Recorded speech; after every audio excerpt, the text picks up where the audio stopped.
Hello, j'espère que vous allez bien. Je vous retrouve aujourd'hui avec un nouveau tutoriel en speed drawing et cette fois-ci je reprends le pastel. Ça fait si longtemps que j'en avais pas fait et je suis vraiment ravie de vous sortir cette vidéo maintenant. Donc pour ce faire j'ai utilisé mes pastels habituels, les Rembrandt, les Sennelier, et j'ai également utilisé mes nouveaux pastels tendres de la pastellerie française que j'adore, notamment pour les verts, vous allez voir. Donc là rien d'exceptionnel, je réalise un dégradé dans le ciel. Je veux juste vous rappeler que cette vidéo est en accéléré plus et que je mets bien plus longtemps à réaliser mon dégradé que ce que vous voyez. Des fois ça peut paraître un peu trompeur, on a toujours envie d'accélérer, d'aller vite, et en fait c'est vraiment le piège, que ce soit au pastel, à l'huile ou avec n'importe quel médium.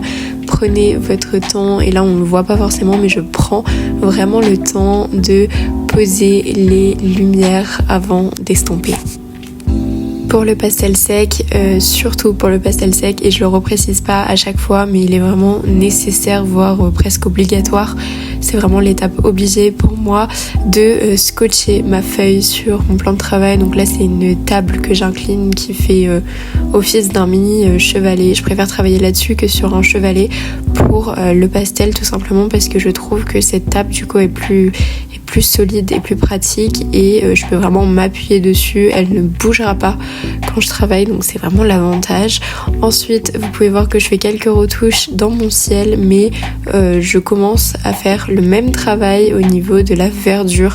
Donc en arrière-plan j'avais pas forcément envie de créer quelque chose d'extrêmement réaliste, mais plutôt de laisser des taches, un peu comme si on avait pris une photographie de l'abeille qui était extrêmement nette et que par contre l'arrière-plan était un peu flou, un peu abstrait. Donc c'est ce que je vais essayer de faire tout en restant dans quelque chose de réaliste, mais j'essaie vraiment de travailler plus la couleur et oui, un résultat plus fondu.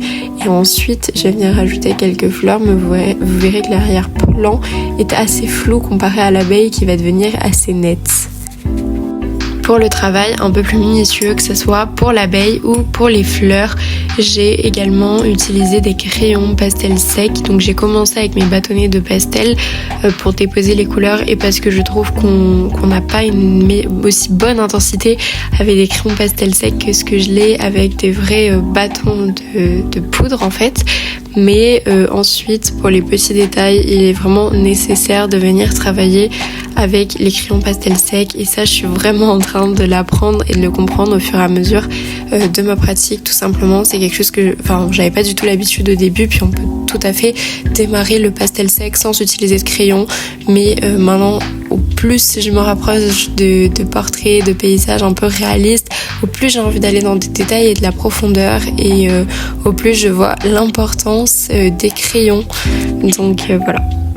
Pour ce pastel, vous pouvez voir que j'ai pas forcément travaillé zone par zone comme je le fais avec une huile ou dans d'autres réalisations. Là, j'ai vraiment travaillé en essayant de monter les couleurs et les contrastes absolument partout sur ma feuille au fur et à mesure.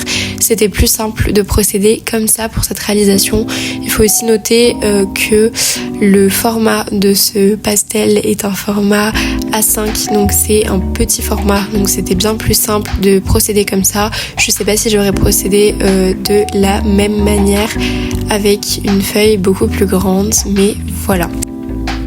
Dernière étape, et sans doute l'une des plus satisfaisantes, je suis venue rajouter tous mes points de lumière à l'arrière pour créer justement cet effet flou dont je vous parlais précédemment. J'enlève les scotch et voilà le résultat. J'espère que cette petite vidéo vous aura plu et je vous retrouve dans quelques jours avec une nouvelle vidéo.